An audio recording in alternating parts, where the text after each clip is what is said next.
Hello and welcome to a new episode of A Flat Pack History of Sweden. I am Chris. And I'm Elsa.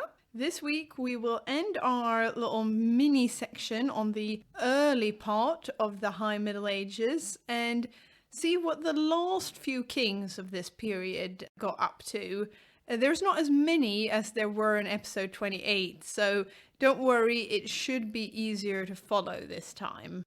And by the title of this episode, Queens, Rebels and Crusades, there's quite a lot of action going on. Very exciting.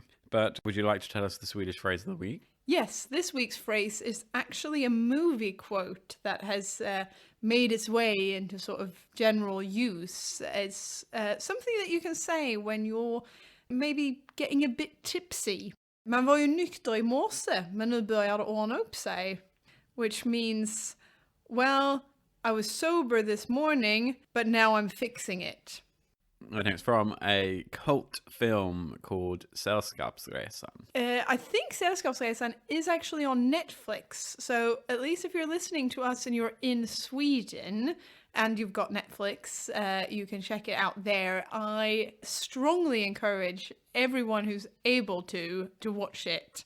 Yeah, it's one of these films that comes up in cultural references all the time. We ended up talking about it at work and its 4 or 5 sequels the other day. Yeah, I think it's from like 1975. It's getting on now, but it's aged surprisingly well for sort of movie comedies of that time. Yeah, it is a comedy. So yeah, how would you use this phrase? When would people use it in real life? Well, how it's used in the movie is about a group of people who are on a package holiday, which was starting to get popular to do in Sweden in the 70s. And it's 2 guys, they're by the pool, and they're on their maybe 3rd drink, and one says to the other, well, I was sober this morning, but now I'm fixing it. So by the time you're on your 3rd drink, you're perhaps no longer so sober. And this could be a comment on that. Good to know for use in the future. But now we're going to continue the story of the politics from the 1100s that we ended 2 episodes ago in our episode where we saw 10 reigns cover a period of 50 years. And the drama is very much going to continue in this episode too. If we remember from that episode, there was a huge period of turmoil in Sweden after Stenkil, one of Emund the Slimy's noblemen who later became king, died in 1066. Eventually, things started to settle down when Inge, from now on going to be called Inge the Elder, became king in 1079. He was briefly deposed for a few years, but in total he reigned for about 25 years or so. He ruled for the first few years with his brother Halsten, but when Inge dies in 1110, his 2 nephews, sons of Halsten, jointly take the throne. They are Filip and Inge the Younger, or his Swedish name, Inge den Yngre, but that's a bit of a mouthful, so we're going to go against our policy of using the Swedish names for people in this episode, because Inge den Yngre is a bit of a mouthful. There are many Swedish vowel sounds in that, so yeah, we're just going to call him Inge the Younger, and he's on the throne along with his brother Filip, which is really the only Filip we will see in Swedish royal history. It's a very European sounding name, and of course, Chris, you'll like this epithet, the Younger, because that's very Roman sounding. Yes, like Pliny the Younger, for example.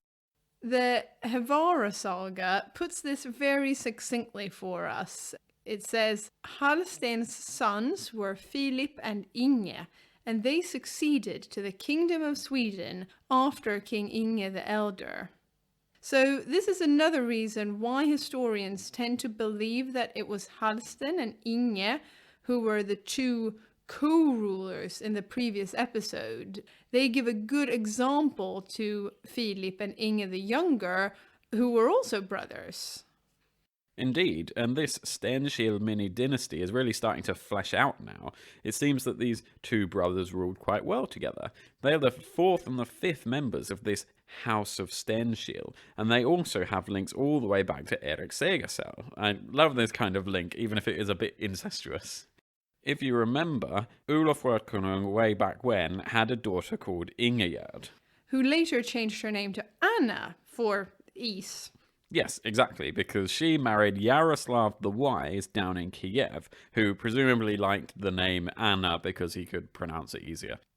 Either way, they had a daughter together called Elisaveta of Kiev, and during the winter of 1043 and 1044, Elisaveta married Harald Hardrada, the Norwegian famous Viking who was down serving in the Byzantine Varangian Guard at the time, and also occasionally fighting for Yaroslav too. In 1045, that lovely couple returned to Norway where Harald becomes king, and in some time around the same year, they have a daughter aptly called Ingegerd, named after Elisaveta's mother. Elisaveta also changes her name, or at least shortens it, to Elisiv for her life in Norway. This new Ingegerd, the child, must be one of the most amazing people in this period, both because of what she must have seen and who she met, but also because of her lineage. She was the great-granddaughter of Olof Rödkonung, granddaughter of Yaroslav the Wise, and daughter of Harald Hardrada. That's really impressive. And furthermore, her two half-brothers, with which her father had with a mistress, both become kings of Norway during her lifetime. Well, you can't sort of enter the High Middle Ages as a person with better Viking aristocratic blood running through your veins from previous generations.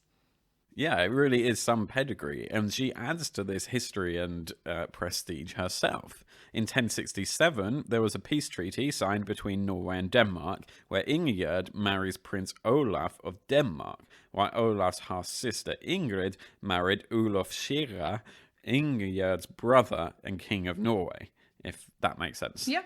Good. So Ingegerd presumably followed her husband from Denmark to exile in Flanders when he was exiled by his brothers, but he returns to Denmark triumphant in 1086 when he is crowned King Olaf I of Denmark. Unfortunately, this coincided with a period of famine and drought where supposedly even the rich grew thin. Olaf then gets the nickname Hunger, so he's known as Olaf Hunger. Ah, it's not a nickname you want. It's up there with Slimy. Yeah, I think so. So this Olaf dies on the 18th of August 1095. Nice to have a very specific date for once, under somewhat suspicious circumstances. Ooh. Saxo Grammaticus, the Danish historian who we've relied on a lot recently, even suggests that Olaf willingly gave himself to free the land of its bad luck and begged that all the guilt would fall upon his head alone. So offered he his life for his countrymen. Oh, so some sort of ritual sacrifice maybe to get the crops to improve or something like that. I don't know. It sounds odd. Yeah, it is weird. And unfortunately, that's sort of really the only information we have. So we'll just have to imagine what that might mean. Yeah, but what does Ingegerd do now then? So she doesn't stick around. She moves straight away to Sweden, where her distant relatives are ruling. Almost straight away, perhaps in 1095 or 1096, she marries Filip. Oh. So Ingegerd has gone from being Queen of Denmark to now marrying a Prince of Sweden. Unfortunately for her and Filip, she's just turned 50, so there's no real hope of anyone in the High Middle Ages having children from this marriage, but we're not really sure how old Filip is at this point. He's probably only in his late teens or early 20s, so it seems like that, any no children is because the Ingegerd is so old rather than Filip being so young, unfortunately, is the way of things. It's nice, though, that we see in history a relationship where the age gap is that way around. It's more often the case that kings married very young women, but it's the other way around. Yeah, presumably because she had a lot of political power and influence, because otherwise why would you marry someone who couldn't give you children? Well, she could just be an amazing person. I don't think that was taken into account too much when the kings were choosing their wives and things, unfortunately. I want to give Ingegerd the benefit of the doubt and just say that she was such a cool lady that Filip just threw caution to the wind and married her. Yes, but it does seem more likely that Inge the older and Halsten are marrying off their heirs to powerful people in the neighbourhood for marriage alliances and to legitimise their rule, rather than looking for offspring for some reason. Well, we do know actually that a lot of illegitimate children are still being introduced into the royal lineage at this point, so perhaps they were hoping to get their children from more illicit relationships rather than from their actual wife. Yeah, and we should also remember that it isn't a strictly hereditary monarchy at this time, so you can't always just think that the crown will go to the next generation. Ingegerd's nephew, Magnus Barefoot, is now king of Norway when she marries Filip, so this does seem like it might be one of the reasons for the marriage. And then in 1103, when Magnus dies, Magnus' two sons, Øystein and Sigurd, take the throne of Norway, so they are Ingegerd's great-nephews. You can imagine it being quite a fun connection, so to say, for the kings of Norway. Their great aunt is still around, and in 1110 she becomes Queen of Sweden. But at the same time, she is also the daughter of Harald Hardrada and would have known him personally. So she's a really amazing sort of bridge between the generations. It is quite interesting when different branches of the same family have their descendants, sort of they come along faster than the other half. A bit like how I have teenage nieces now, even though I'm in my late 20s, because my brother is 15 years older than me. Yeah, absolutely. And yeah, this is just an interesting dynamic to have. And unfortunately, we have even less idea about what her life would have been like as Queen of Sweden than we did when she was Queen of Denmark, as there's literally no information about Filip and Inge the Younger's co-rule until Filip dies in 1118. So Ingegerd is once again widowed. She's now the ex-queen of 2 countries. Wow. And unfortunately, this is the last time we hear of her. We do know that she definitely survives long enough for Filip to die before her, but unfortunately we don't know anything about that. But what a life. Yeah, what a life indeed. Like I said, she was this amazing bridge between Viking rulers like Harald Hardrada and kings of the High Middle Ages. Yeah, because this is 50 years after Harald Hardrada died when Filip dies, and she's still around and still linked to him. So yeah, it's just really impressive. But sadly, it's farewell to Filip and Ingegerd rather soon in our story. Filip was probably buried at Vreta Abbey. We can't say for sure, but it seems like that was the burial place for his uncle, Inge the Elder, as well. We saw last week how Vreta Abbey was an important place for the royals at the time. But if we go back to the people who are alive at this point, and luckily so for Sweden, Inge the Younger continues to rule on his own after Filip dies. In general, the rule of these 2 brothers seemed to have been successful, with the Västergötland law of the 1200s saying that Sweden fared forever well while these kinsmen ruled. That's a very nice short description of Filip's co-reign. It'd be nice to have a description of my life being like that. There's also a bit of a strange occurrence next, and this has something to do with the Norwegian warrior king Sigurd, who was the great-nephew of Ingegerd. We actually left it out of our episode on Christianity last time because we didn't want to spoil the surprise in the chronological story.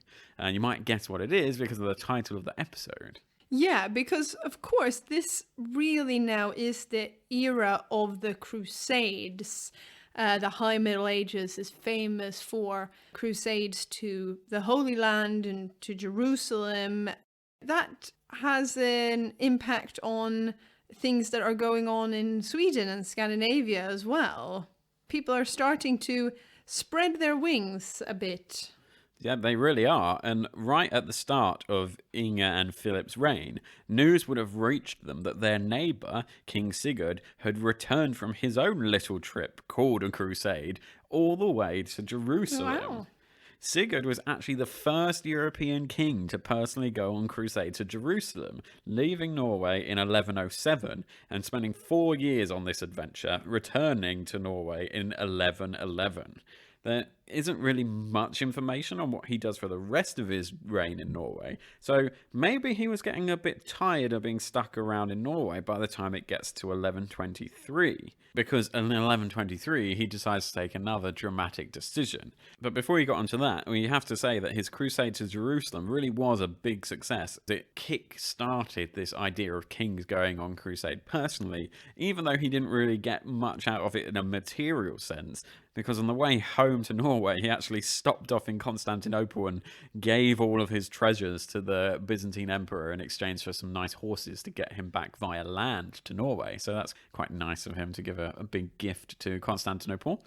But yes, 12 years have gone by this point, and in 1123 he does make this dramatic decision, because apparently he's found out that the Swedish province of Småland had lapsed from Christianity, and so being the local crusader-in-chief in Scandinavia, so to speak, he decides to raise an army, goes down to Sweden to teach these Christians a proper lesson, and this is a crusade, the Crusade to Småland. Wow, crusade to Småland. My mother grew up in Småland, so I've been there quite a lot. It's a lovely part of the world, but to go on a crusade there, it just doesn't sound as exotic for the Norwegian king as maybe Jerusalem or Constantinople. Yeah, it's much easier to get home afterwards, though. True. Unfortunately, Inge the Younger isn't mentioned in any of the sources, so we just have to guess what he thought about this. I mean, after all, it was another king that came onto his territory, but perhaps being a Christian, he liked the idea of his subjects being forcefully returned to the faith, but he also perhaps didn't appreciate the fact that this rival king had an army going around one of his provinces. What is also interesting is that Denmark was also supposed to take part in the crusade, but King Niels decided against it at the very last minute. His wife at the time was Margaret Fredkulla, daughter of Inge the Elder, who was previously married off to the King Magnus of Norway in a peace treaty, if you remember from our episode 2 episodes ago. He had died and she had moved to Denmark to marry King Niels. So there was a Swedish princess married to a Danish king about to go crusading in Sweden with the Norwegian king. Bizarre, I think. That is quite bizarre.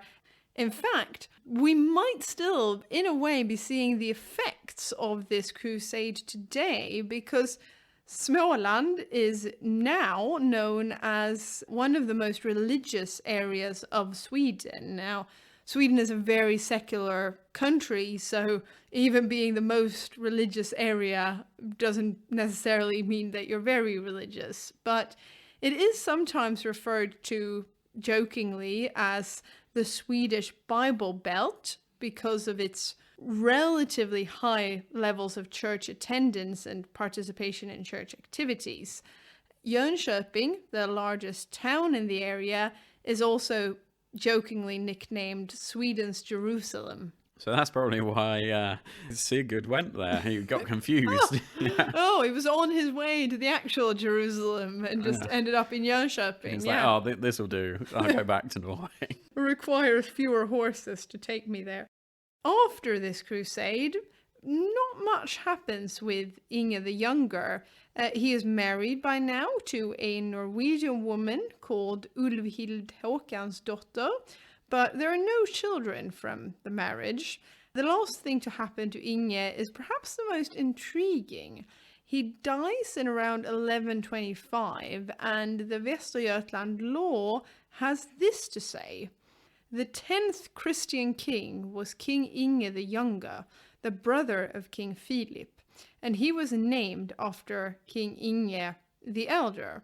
He was killed by evil drink in Östergötland, and it was his bane. Ooh, sounds like murder to me. Sneaky one at that too, using poison in a drink perhaps.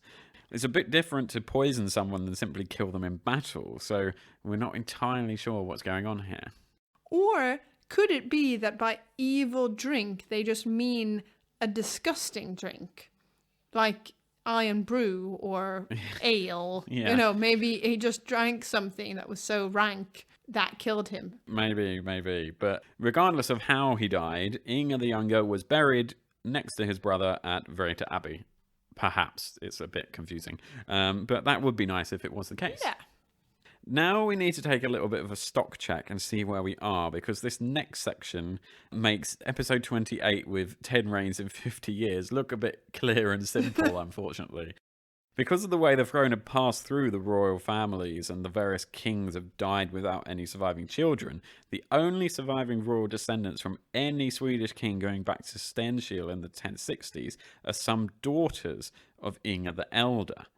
When Inge the Elder died in 1110, as his son had already died, we saw today that the throne had passed to his two nephews, but he also left a personal inheritance to the three daughters who survived him as well. The families of these three women will keep popping up in the story and are quite important to the next few episodes as well, so it's good to get a bit of an update as to what they're doing with their lives and how they fit in the story. Yeah, so this is the daughters of Inge the Elder.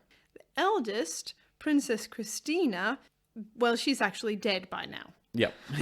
She died in 1022. But it's good to know what she got up before then. Yeah, because she was married away to a Grand Prince of Kiev, so she was actually left out of the inheritance because she was, well, too far away. They couldn't send money that far. She had 10 children, some of which returned to Scandinavia to marry various kings of Norway and Denmark.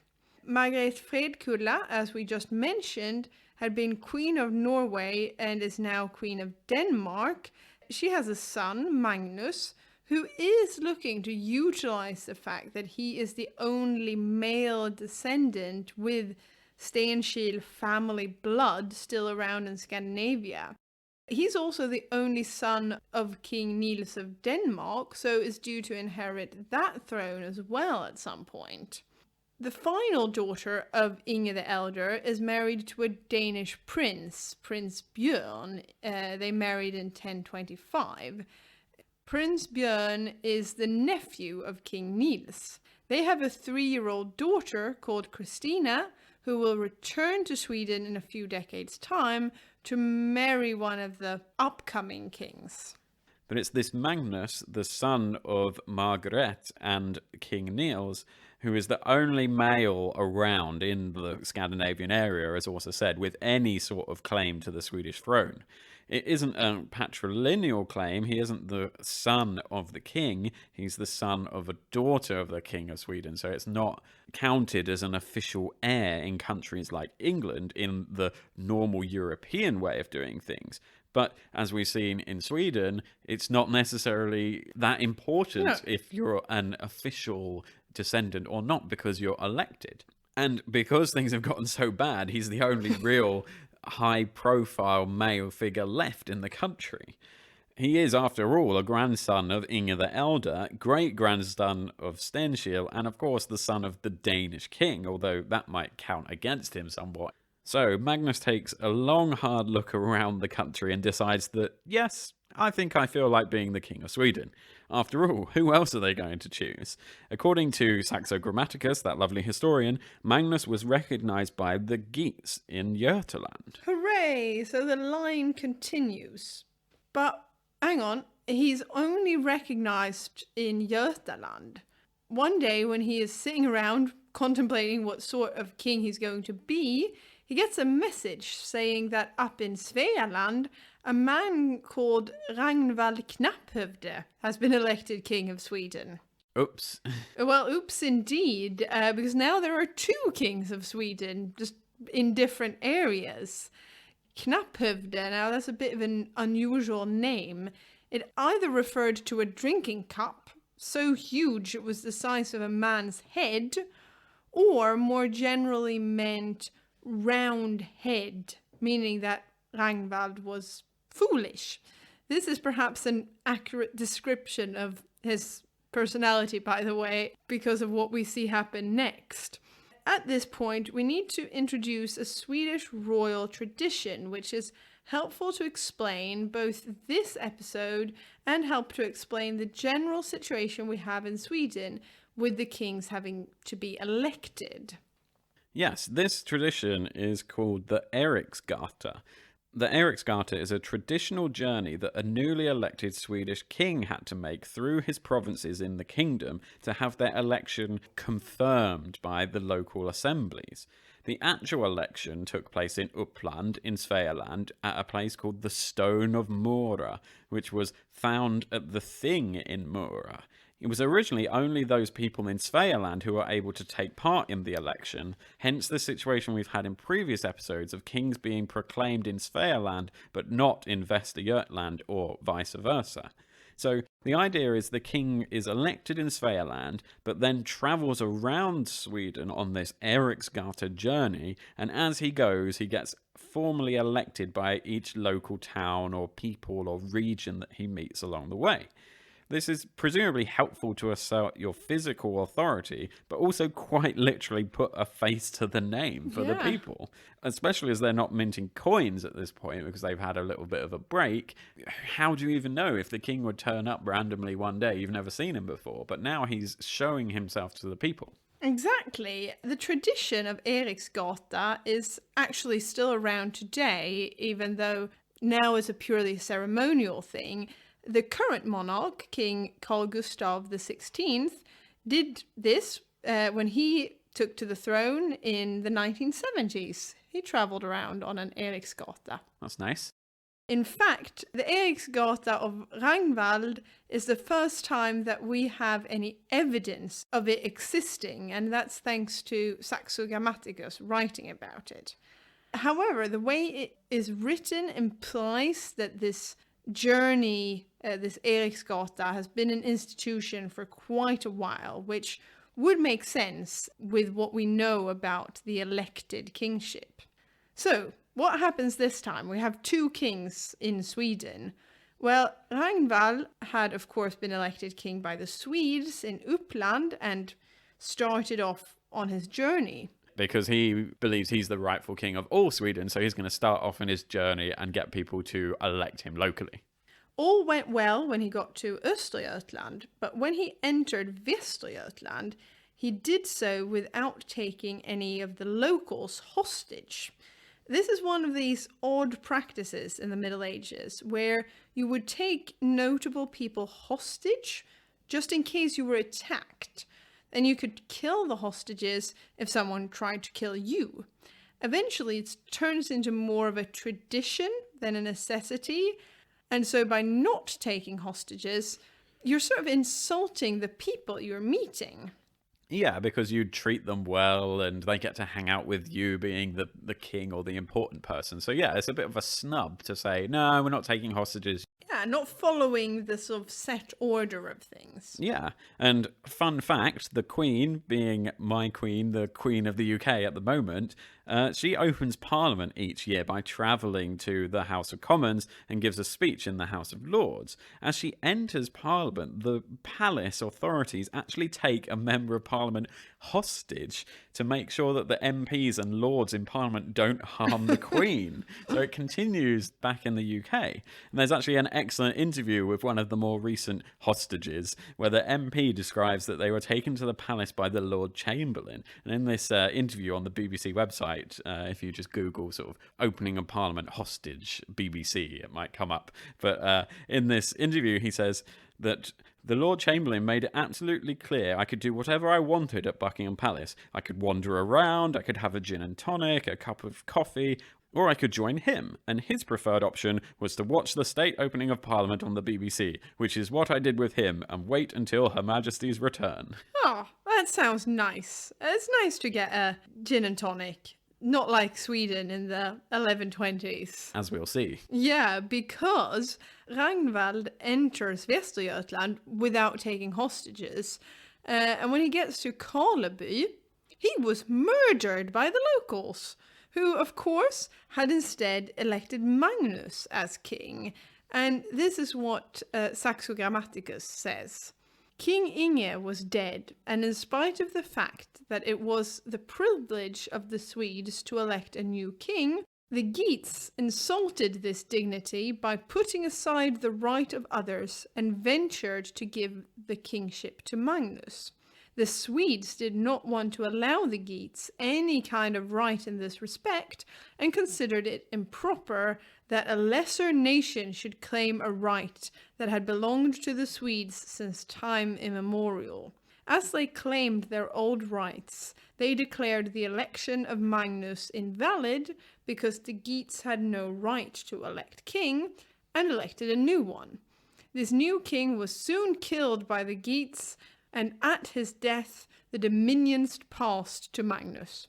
Yeah, so basically, when Inge dies, the Geats say, "Oh, our friend is now king of Sweden," and the Svea are saying, "Whoa, you can't do that. We're going to elect this guy as king." But then he's murdered anyway, and so Magnus just takes his rights because he's dead. Yeah, and we should clarify that when we say Geats, that's the English word for people from the Västra Götaland area. Yeah. And Swedes, confusingly, is the English word for people from Svealand, but it's also nowadays what all people from Sweden are called. Just the names and translations of these groups of people can sometimes be a bit confusing. So yeah, Ragnvald didn't last very long, although we don't actually have a date for this. It's just some time between about 1025 and 1029, but presumably he didn't get a chance to do much if he went on his Eriksgata quite soon after being elected king. Intriguingly, the Västergötland law of the 1200s doesn't name Magnus in this incident, just like Saxo Grammaticus didn't name Ragnvald. The Västergötland law says, "The 10th king was Ragnvald, bold and proud. He rode to Karleby without hostage, and for the disrespect that he showed to all the West Geats, he was given a death in shame. Then, good law speakers and chieftains ruled Västergötland, and everyone was safe in their country." Yeah, and this reference to the law speakers taking charge in Västergötland mean that most lists of kings of Sweden don't have Magnus included as a full king at all. He is never elected by the Swedes in Svealand, but has to try and force his will on the country. But he still has time to do something else. He gets married in 1027. He married Rikissa, a daughter of Boleslav III of Poland. The couple had 2 sons, with the main one being Knut, born in 1129, who would later become king of Denmark. Magnus does seem to have lots of things on his plate at this moment, because being the only son of Niels back in Denmark means he has a lot of rivals trying to take his position away from him. Yeah, because he's the only son, people think that, if we kill him, then we'll have a much easier chance of taking the throne for ourselves, because when the only legitimate heir is dead, there's a chance for us. He therefore seems to spend pretty much all of his time in Denmark rather than in Sweden. However, as if all of this wasn't enough, he also manages to find time in 1030 to help Boleslav of Poland, his father-in-law, to conquer the German island of Rügen. Wow, very nice. Adventure for him. Yeah, Rügen is very nice. And things really kick into gear around this time too, in around 1130. This is when Magnus's mother, Margaret, dies. So King Niels in Denmark actually then marries Ulvhild, Inge the Younger's widow, who's been living in Denmark since her husband died. I mean, royal life at this time is just like the craziest soap opera I've ever seen. It reminds me a bit of these telenovelas I used to watch when I lived in Latin America, where you were just like, who, what, but she was married to that guy before, and now you're just, everyone is related and marries each other. So Ulfhild has been Queen of Sweden, married to Inge the Younger, and is now Queen of Denmark. And she's actually been living in Denmark since Inge the Younger died, apparently, as we said. Now, Swedish historian Adolf Schuck then claims that Ulfhild starts to pressure Magnus to remove his main rival to the Danish throne, a duke called Knut. And he keeps bugging him, saying, oh, look, if you just get rid of this one Knut, then you'll be king of Denmark for sure. And so eventually Magnus does do this, murdering Knut around just after New Year's in 1131. It's quite a gruesome description of this in the Chronicle, where Magnus ends up ambushing Knut in a forest. And so they've attacked Knut's men, and it says that at the same time the holy man Knut wanted to get up, the traitor Magnus shamefully pulled him back with the cloak, and with his drawn sword he split Knut's head from the left ear to the right eye, and with his wicked blow made the victim's brain run out. Now Henrik ran forward and drove his spear through the innocent body of Knut. Then the other accomplices in this crime stuck their spears in the Duke's chest. Gee, that is bloody. Pretty dead, I think. Yeah, it must have looked like a hedgehog when they finished. Yeah, with no brain. That is, ew.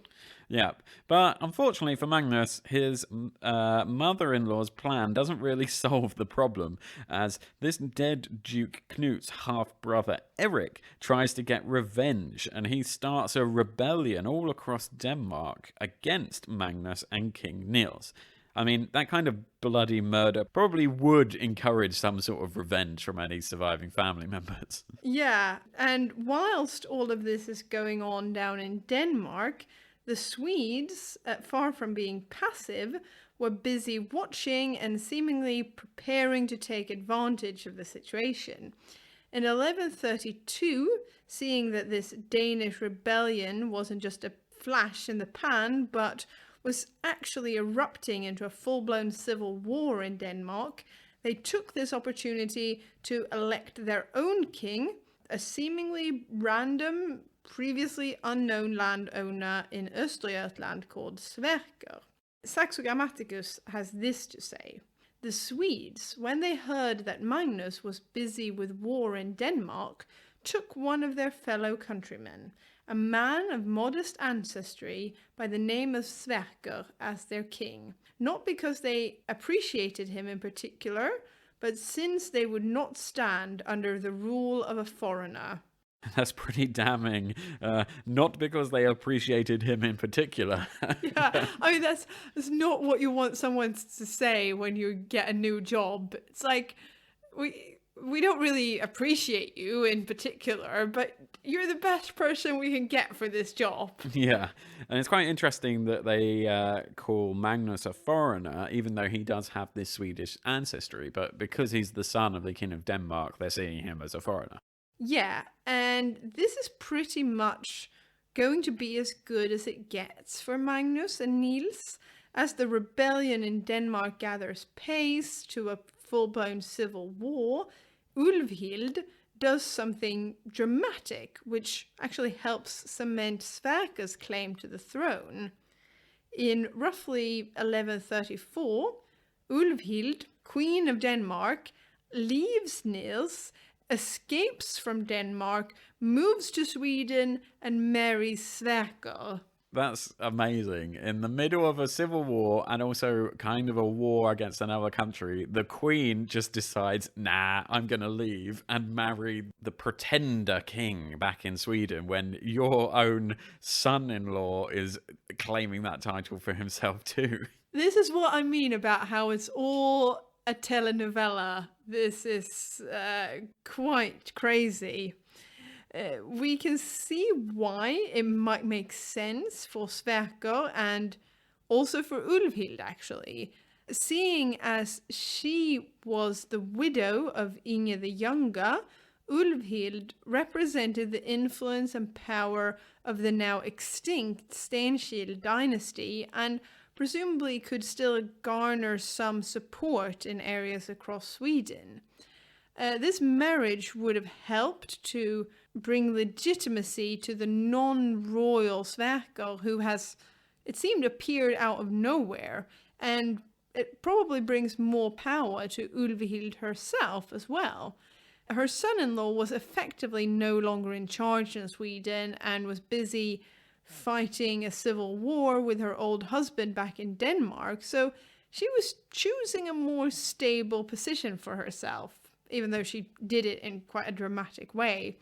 She could quite conceivably have had a lot of behind-the-scenes power with Sverker, utilizing her political experience and also links to previous dynasties to be quite a strong facilitator in the Swedish court.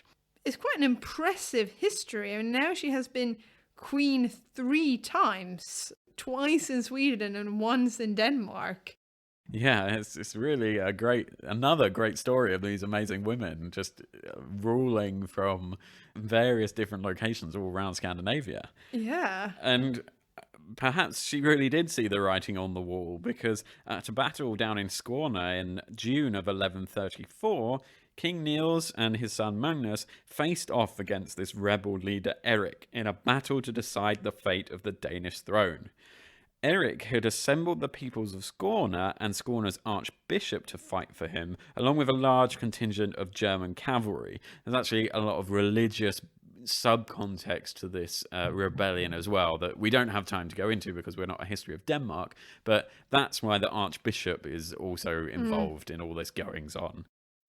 Now, in relation to the German cavalry hadn't really been used in Scandinavia as an organized military force at this point, unlike in Europe with Roman history and things like that. Cavalry hasn't really been used even throughout the Viking period. And this is quite important because the first cavalry charge that this German cavalry makes in the battle was so terrifying for these Danish royals that King Niels actually runs away and leaves the battle with most of his men, leaving Magnus to fight the rebel army with just a small group of soldiers. Saxo Grammaticus gives us perhaps the most dramatic death of a king so far, where he says, Magnus preferred death to escape in order not to eclipse his old reputation for courage. Finally, when he had fought rashly and killed many enemies, he fell over the heap of corpses that had piled up around him. Ew, that's gruesome. But it shows you he was fighty himself, so I guess that's the point of the story. But yeah, for our point of the story, Magnus is dead in a pretty dramatic, made-for-cinema kind of death. His father Niels, whilst he managed to escape the battle, he didn't escape his ultimate fate and was killed later the same year. And so rebel Erik then becomes king of Denmark and is from now on known as Erik the Memorable. Well, that is pretty memorable. Yeah. And that is a great sort of nickname. I'd rather I'd be Elsa the Memorable than, the Elsa... who was she again? Slimy. Yeah. When Magnus dies, his widow Rikissa returns to Poland and ends up marrying a prince of Minsk in an alliance against the Kievan Rus. A decade or so later, she is divorced and returns to Poland. Spoiler warning here. Sverker is still king of Sweden at this point, and his wife Ulvhild will die in around 1148. Rikissa amazingly then marries Sverker. In doing so, for her third marriage, she marries the enemy of her ex-husband, and also someone who has just been married to her widow's stepmom. This is all a bit confusing, but we will return to it in a future episode when we finish Sverker's sort of life story and reign. Exactly, because we're going to have to stop there for today. And with that, we've reached the end of the mini sort of 100-year arc with which we started the High Middle Ages with episode 26. whilst the High Middle Ages has another 120 or so years to go, things start to pick up from now on in terms of much more information about what's happening. So that's why we had this sort of mini section here where we had 10 kings in 50 years and then all of this drama on top. So from now on, it's more of a consistent storyline going forward, but it's still the High Middle Ages. Because unfortunately, there haven't really been that many big set-piece events that we've had a lot of detail on in the last 60 or 70 years, and a lot of the kings have quite literally been dismissed in the history books with a mere sentence or two. True. But from now, as Chris says, things are definitely going to become more detailed. There's more resources. There's more information out there. There is going to be a lot of fighting between a few royal houses fighting for the throne. So we'll have to see exactly how things play out and decide how we will tell this part of the story because, of course, for quite a while yet, the main actors in this flat pack history of Sweden story is going to be powerful men and kings, but we promise to keep digging for more interesting stories about women, like we heard today with Ingegerd and Ulvhild and Margaret and so on, to make sure that the stories about women are there as well. Yeah, because they're key to the story in so many ways, as we've seen today. But from now, that's all from us. And until next time, don't forget to follow us on social media. We're at Flatpack Sweden on Twitter and search for A Flatpack History of Sweden on Facebook. You can find us on anywhere you can find your podcast, as you know, because you're listening to this right now. You've presumably found us somehow. And yeah, that's pretty much it, I think. Yeah, or if you want to get in touch with us via email, you can email us on flatpackhystorysweden, or one word, flatpackhystorysweden@gmail.com. But yeah, for now, it's goodbye from us. Bye bye. Hej då.